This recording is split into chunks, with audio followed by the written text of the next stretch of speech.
नमस्कार दोस्तों, इलेक्ट्रोमैग्नेट में आप लोगों का एक बार फिर से स्वागत है। दोस्तों, हम लोग यूपी पॉलिटेक्निक के सेकेंड सेमेस्टर के सब्जेक्ट BEE का लेक्चर सीरीज चला रहे थे, जिसमें हम लोग का चैप्टर चल रहा था विद्युत चुंबकत्व, जिसमें हम लोग एक वीडियो लेक्चर कंप्लीट कर चुके थे। आज उसका दूसरा वीडियो लेक्चर है। पहले वीडियो लेक्चर में हम लोग कूलाम के चुंबकीय बल के नियम को पढ़ चुके थे, जिसमें हम लोग ये दो रिलेशन से जो है, पहला रिलेशन था Fm proportional to M1 M2 और दूसरा रिलेशन था Fm प्रोपोर्शनल टू 1/d² से। इससे हम लोग एक फॉर्मूले को जनरेट किए थे, जो ये था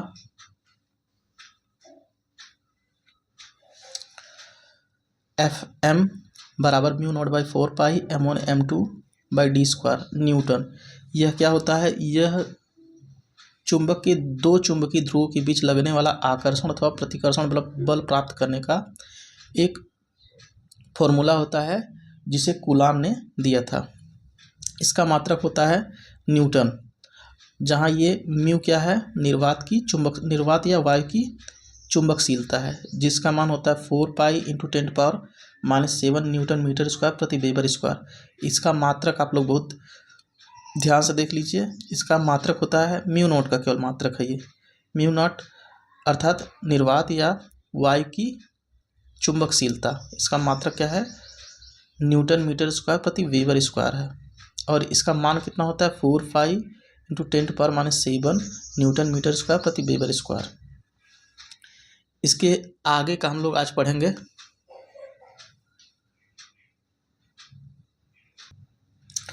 इसके आगे का टॉपिक है एक वेबर सामर्थ्य वाले। इसको भी हम लोग पढ़ ही चुके थे कि एक वेबर सामर्थ्य वाले चुंबकीय ध्रुव की परिभाषा क्या होगी। उसको हम लोग इस फॉर्मूले से यहाँ पढ़ चुके थे, देख सकते हैं। जिसका अगर इसमें जो है हम लोग F बराबर μ0/4π M1 M2/d² में जब M1 M2 1 वेबर के हों और D 1 मीटर का हो, तो इनके बीच जो बल लगता है μ0/4π के बराबर होता है। तो ध्रुव की सामर्थ्य कितनी होती है? 1 वेबर। ये यहाँ पर बताया गया था। इस फॉर्मूले से हम लोग 1 वेबर ध्रुव की परिभाषा को परिभाषित किए थे। इसके बाद जो है अगला टॉपिक हमारा है चुंबकीय प्रेरण या चुंबकीय फ्लक्स घनत्व। तो देखिए दोस्तों, किसी मैग्नेट के आसपास क्या होती है? मैग्नेटिक लाइन्स ऑफ फोर्स होती हैं। ये हम लोग जानते हैं, पिछले चैप्टर में पिछले वीडियो लेक्चर में हम लोग पढ़े थे। देखिए, ये किसी मैग्नेट के आसपास क्या होती है? मैग्नेटिक फोर्स ऑफ लाइन्स होती हैं, जिसे वैद्युत फ्लक्स भी कहते हैं। तो मान लेते किसी मैग्नेट के आसपास जो है कोई ये पृष्ठ रखा हुआ है, जिसका क्षेत्रफल क्या है? A है, और ये मैग्नेटिक फोर्स ऑफ लाइन्स जा रही हैं और ये एक समान हैं। इन्हें हम फाई से डिनोट करते हैं। तो इस पृष्ठ के एकांक क्षेत्रफल से जितनी भी मैग्नेटिक फोर्स ऑफ लाइन्स गुजरेंगी, उन्हीं को क्या कहते हैं हम लोग? चुंबकीय प्रेरण या चुंबकीय फ्लक्स घनत्व कहते हैं। और चुंबकीय फ्लक्स घनत्व को B से डिनोट करते हैं। इसको अक्षर B से लिखते हैं। तो आइए इसको एक बार परिभाषा के रूप में देखिए कैसे लिखेंगे।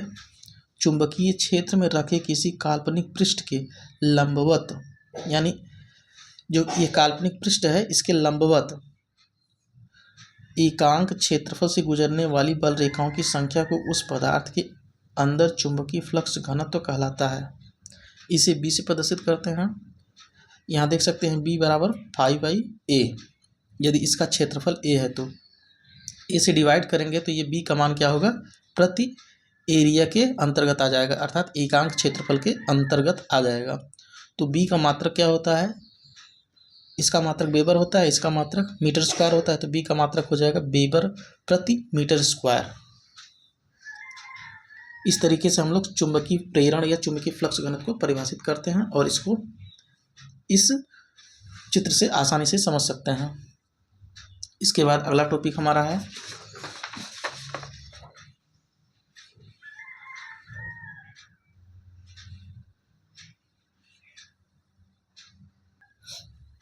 चुंबकीय क्षेत्र की तीव्रता या क्षेत्र प्रबलता। देखिए दोस्तों, हम लोग दूसरे चैप्टर जो है पढ़े थे स्थिर विद्युतिकी में, वहाँ हम लोग विद्युत क्षेत्र की तीव्रता पढ़े थे, और यहाँ पर हम लोग पढ़ेंगे चुंबकीय क्षेत्र की तीव्रता। दोनों के फॉर्मूले लगभग सेम होते हैं। वहाँ पर हम लोग फॉर्मूले पढ़े थे, वहाँ पर विद्युतीय क्षेत्र का फॉर्मूला हम लोग पढ़े थे, E बराबर होता 1/4πε0 Q/r² या d² होता था। और यहाँ पर हम लोग पढ़ेंगे H बराबर μ0/4πm/d²। लगभग दोनों फॉर्मूले एक दूसरे के सिमिलर ही होते हैं। अंतर केवल इतना होता है कि वहाँ पर हम लोग आवेश Q रखते थे, और यहाँ पर आवेश जो है, आवेश नहीं, यहाँ पर चुंबकीय ध्रुव M रखेंगे। और वहाँ पर जो है वायु की विद्युतशीलता होती थी ε0 या ε और यहाँ पर होती है निर्वात या वायु की चुंबकशीलता। तो आइए देखते हैं हम लोग चुंबकीय क्षेत्र की तीव्रता को कैसे परिभाषित करेंगे। किसी चुंबकीय क्षेत्र में स्थित किसी बिंदु पर क्षेत्र तीव्रता उस बल के बराबर होता है जो उस बिंदु पर एक वेबर वाले उत्तरी ध्रुव पर लगता है। अर्थात यदि कोई चुंबकीय क्षेत्र है, वहाँ पर कोई एक वेबर सामर्थ्य वाला कोई उत्तरी ध्रुव रखा है, उस पर जितना फोर्स लगेगा वही फोर्स क्या हो जाएगा, उस बिंदु पर विद्युत क्षेत्र, ये चुंबकीय क्षेत्र की तीव्रता हो जाएगी। तो देखिए, यदि किसी m वेबर वाले ध्रुव से d मीटर की दूरी पर कोई इकाई उत्तरी ध्रुव रखा हो, तो उस पर लगने वाला बल, देखिए ये कोई मैग्नेटिक पोल है, चुंबकीय ध्रुव है, इससे d मीटर की दूरी पर एक वेबर का कोई दूसरा उत्तरी ध्रुव रखा हुआ है। तो इस पर जो बल लगेगा, इसी को हम लोग इस बिंदु पर जो इससे d मीटर की दूरी पर है, इसी को हम लोग, इस पर जो बल लगेगा उसी को चुंबकीय क्षेत्र की तीव्रता कहेंगे। तो इस पर जो बल लगेगा उसको हम लोग कूलम के नियम से ज्ञात कर सकते हैं। F बराबर μ0/4πm1, m1 नहीं, यहाँ m है, m इंटू दूसरे का सामर्थ्य कितना है 1/d²। इसको सॉल्व करेंगे तो यही फॉर्मूला निकलेगा H बराबर, क्योंकि अब यहाँ H हो गया है, H से किसको डिनोट करते हैं, चुंबकीय क्षेत्र की तीव्रता को। और जो एकांक उत्तरी ध्रुव पर जो फोर्स लगता है उसी को जो है हम लोग क्या बोलते हैं, चुंबकीय क्षेत्र की तीव्रता या क्षेत्र प्रबलता बोलते हैं। तो यहाँ पर एकांक चुंबकीय उत्तरी ध्रुव है, तो इस पर जो बल लगेगा उसी को ही हम लोग चुंबकीय क्षेत्र की तीव्रता भी कहेंगे। तो F को H के बराबर लिख सकते हैं। तो H बराबर हो जाएगा μ0/4πm/d²। और चुंबकीय क्षेत्र की तीव्रता को H से प्रदर्शित करते हैं हम लोग, और इसका मात्रक क्या हो जाएगा, न्यूटन प्रति वेबर या एम्पियर वर्तन प्रति मीटर होता है। ये कहाँ से आया है ये वाला, इसका मात्रक अभी हम लोग आगे देख लेंगे।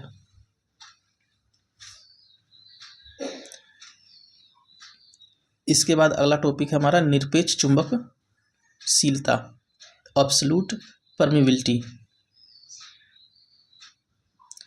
देखिए दोस्त, दूसरे चैप्टर में जो हम लोग विद्युत क्षेत्र की तीव्रता पढ़ रहे थे, वहाँ पर हमारा आया था निरपेक्ष विद्युतशीलता, जिसको हम लोग एप्सिलॉन से प्रदर्शित करते थे।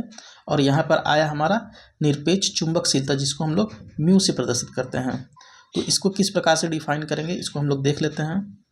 निरपेक्ष चुंबकशीलता किसी पदार्थ के लिए परिभाषित होता है, अर्थात निरपेक्ष चुंबकशीलता किसी विशेष पदार्थ के लिए परिभाषित होता है, और हर पदार्थ के लिए इसका मान अलग अलग होता है। इसे म्यू से लिखते हैं। किसी पदार्थ की निरपेक्ष चुंबकशीलता किसी चुंबकीय क्षेत्र H द्वारा उस पदार्थ में उत्पन्न फ्लक्स घनत्व तथा उस चुंबकीय क्षेत्र की तीव्रता का अनुपात होता है। मतलब यदि किसी चुंबकीय क्षेत्र H में कोई चुंबकीय क्षेत्र H मान का है, उसी में कोई पदार्थ रख दिया जाए, और उस चुंबकीय क्षेत्र के कारण उस पदार्थ में जो फ्लक्स घनत्व उत्पन्न होता है, जिसको 20 लिखते हैं हम लोग, उसका अनुपात और उस चुंबकीय क्षेत्र का अनुपात ही उस पदार्थ की निरपेक्ष चुंबकशीलता कहलाती है। तो निरपेक्ष चुंबकशीलता को हम लोग म्यू से लिखते हैं। म्यू बराबर हो जाएगा इस परिभाषा के अनुसार B/H। इसका मात्रक हम लोग हेनरी मीटर लिखते हैं। और हेनरी मीटर भी कैसे आया, इसको हम लोग आगे देखेंगे। अभी की ये म्यू का मात्रक हेनरी मीटर कैसे आया है। फिलहाल आप लोग इसको केवल ध्यान रखिएगा।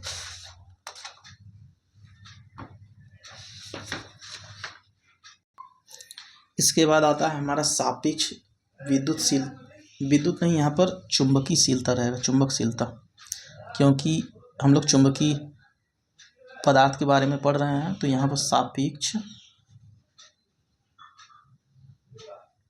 चुंबकशीलता। देखिए दोस्तों, दोनों ही चैप्टर लगभग एक समान होते हैं, इसीलिए यहाँ थोड़ा मिस्टेक हो गया था। इसको रिलेटिव परमिबिलिटी कहते हैं, और जो दूसरा चैप्टर था उसमें हम लोग रिलेटिव परमिटिविटी पढ़ते थे। यहाँ पर परमिबिलिटी, वहाँ परमिटिविटी पढ़ते थे। ठीक, आइए इसको देखते हैं कि इसको कैसे डिफाइन किया जाता है। किसी पदार्थ की सापेक्ष विद्युतशीलता नहीं, या चुंबकशीलता होगी।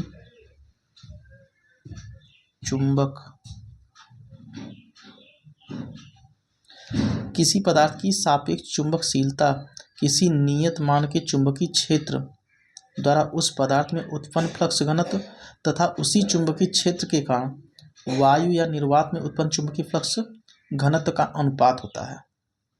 इसे म्यू आर से लिखते हैं। वायु या निर्वात के लिए इसका मान 1 होता है।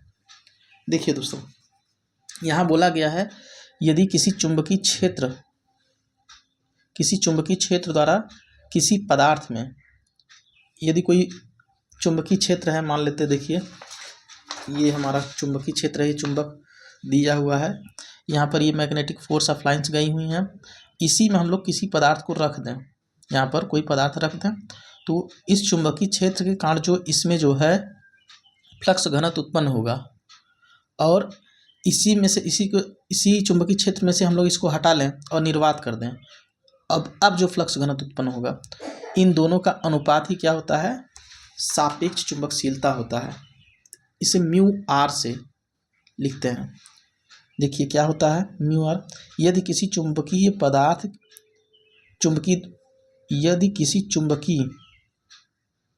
क्षेत्र द्वारा, यहाँ क्षेत्र रहेगा,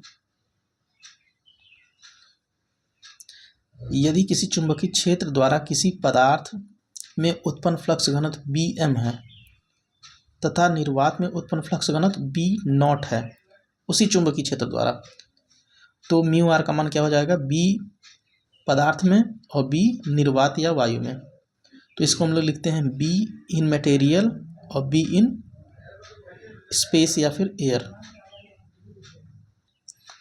तो इस तरीके से हम लोग सापेक्ष चुंबकशीलता को परिभाषित करते हैं। अब सापेक्ष चुंबकशीलता का मात्रक हम लोग देख लेते हैं। क्योंकि यह दो समान राशियों का अनुपात होता है, अतः इसका कोई मात्रक नहीं होगा। सापेक्ष चुंबकशीलता देखिए B और B ये दोनों समान ही राशियों का अनुपात है, इसलिए इसका कोई मात्रक नहीं होगा। B का जो मात्रक होता है इस B का भी वही मात्रक होता है, तो दोनों आपस में कैंसिल आउट हो जाएंगे, तो म्यू आर का कोई मात्रक नहीं होगा।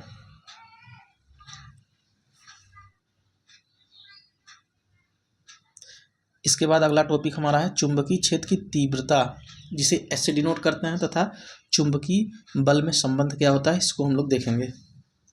चुंबकीय क्षेत्र की तीव्रता H होती है और चुंबकीय बल Fm या F होता है। तो आइए हम लोग देखते हैं इसमें क्या रिलेशन है। माना किसी m1 ध्रुव वाले चुंबकीय ध्रुव से d मीटर की दूरी पर m वेबर का कोई अन्य ध्रुव है, तो दोनों ध्रुवों पर लगने वाला आकर्षण या प्रतिकर्षण बल।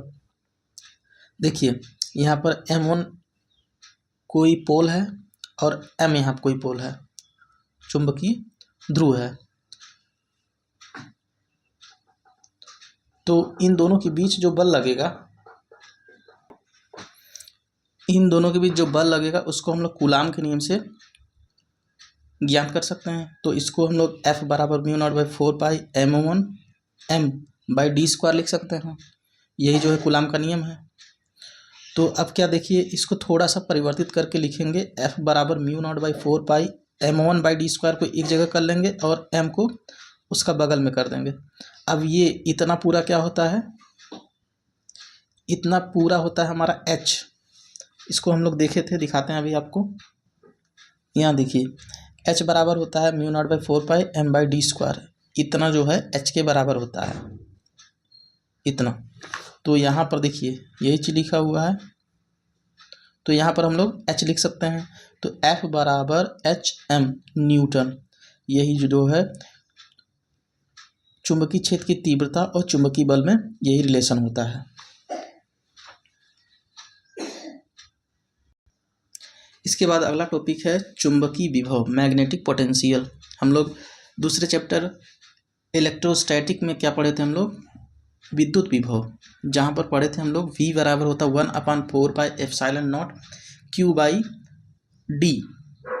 और आइए हम लोग देखते हैं चुंबकीय विभव क्या होता है और इसका जो है फॉर्मूला कैसे निकलेगा, और इसका फॉर्मूला विद्युतीय विभव से कैसे समान होता है उसको हम लोग देख लेते हैं। किसी एकांक उत्तरी ध्रुव को अनंत से चुंबकीय क्षेत्र के किसी बिंदु तक लाने में किए गए कार्य को उस बिंदु पर चुंबकीय विभव कहते हैं। ये हो गया चुंबकीय विभव की परिभाषा। और हम लोग विद्युत विभव में क्या पढ़े थे कि किसी एकांक आवेश को अनंत से किसी चुंबकीय क्षेत्र के बिंदु तक लाने में किया गया कार्य विद्युत विभव होता है। और सेम टू सेम वही परिभाषा यहाँ भी है, केवल अंतर इतना है वहाँ हम लोग जहाँ पर हम लोग विद्युत आवेश की बात कर रहे थे, यहाँ पर चुंबकीय ध्रुव की बात करेंगे। यहाँ चुंबकीय ध्रुव को अनंत से किसी चुंबकीय बिंदु तक लाया जा रहा है। यदि m वेबर सामर्थ्य की उत्तरी ध्रुव से कोई p बिंदु d मीटर की दूरी पर हो जिस पर +1 वेबर सामर्थ्य का उत्तरी ध्रुव रखा हो। देखिए यदि कोई ये m वेबर का मैग्नेटिक पोल है, इससे d मीटर की दूरी पर कोई 1 वेबर सामर्थ्य का उत्तरी ध्रुव रखा हुआ है, तो V बराबर मैग्नेटिक विभव, V बराबर किया गया कार्य। अभी अभी हम लोग ये परिभाषा पढ़े इसके अनुसार। तो कार्य बराबर क्या होता है, बल गुणे विस्थापन होता है। तो इसको जो है हम लोग थोड़ा सा और सॉल्व करेंगे। तो बल बराबर होता है F इंटू डी। F बराबर हम लोग पढ़ चुके हैं मैग्नेटिक टर्म के पदों में mu naught by 4πm into दूसरा वाला क्या है 1 है बाई d², और विस्थापन क्या है दोनों के बीच की दूरी d। तो ये d से ये d कैंसिल हो जाएगा, V बराबर हो जाएगा म्यू नॉट बाई 4πm/d।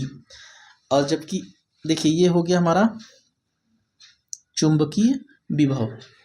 और हम लोग दूसरे चैप्टर में क्या पढ़े थे, विद्युत विभव। वहाँ पर क्या था, V बराबर होता म्यू नॉट, वहाँ होता V बराबर 1/4πε0 Q/d होता था। और यहाँ पर क्या होता है म्यू नॉट बाई 4πm/d। तो दोनों जो चैप्टर हैं एक दूसरे से लिंक हुए हैं, इसीलिए मैं बोला था कि अगर जो दूसरे चैप्टर को बढ़िया से पढ़ लेगा वो जो है विद्युत चुंबकत्व चैप्टर को आसानी से समझ सकता है।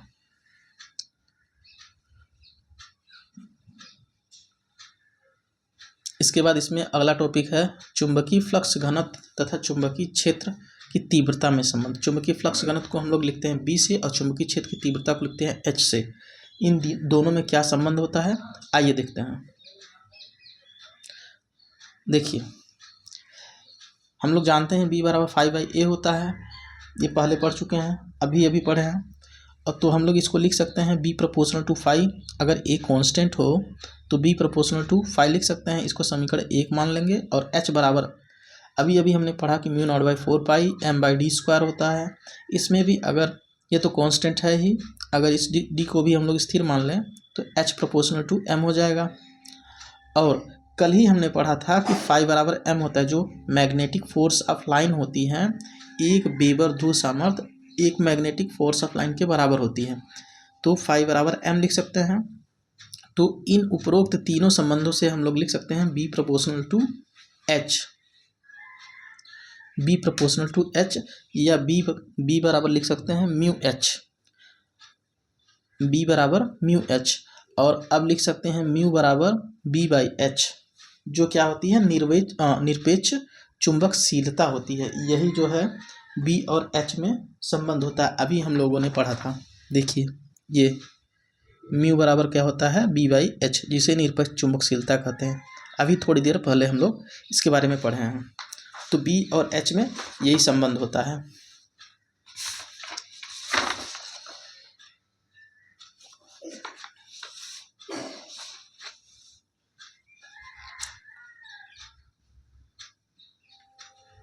देखिए दोस्तों, इसको थोड़ा सा और सॉल्व करेंगे हम लोग, तो बी बराबर हो जाएगा mu naught mu R H हो जाएगा, क्योंकि ये जो निरपेक्ष चुंबकशीलता होती है, निरपेक्ष चुंबकशीलता को म्यू से लिखते हैं हम लोग। निरपेक्ष चुंबकशीलता और सापेक्ष चुंबकशीलता में क्या संबंध होता है, म्यू बराबर होता है म्यू नॉट म्यू आर, ये होता है हमारा सापेक्ष और निरपेक्ष चुंबकशीलता में संबंध। जहाँ ये निरपेक्ष चुंबकशीलता है म्यू, और म्यू नॉट क्या है, निर्वात या फिर वायु की चुंबकशीलता है, और म्यू आर क्या है, सापेक्ष चुंबकशीलता है। तो तीनों में ये संबंध होता है। तो इसकी जगह पर इसको लिखने से ये फॉर्मूला प्राप्त हो जाएगा हमको। इसके बाद हमारा अगला टॉपिक है धारा वहन करते हुए चालक के कारण चुंबकीय क्षेत्र। इसको हम लोग अगले वीडियो लेक्चर में कवर करेंगे। अगर ये वीडियो लेक्चर आप लोगों को अच्छा लगता है तो चैनल को सब्सक्राइब करें, लाइक करें और अपने दोस्तों में भी शेयर करें। धन्यवाद।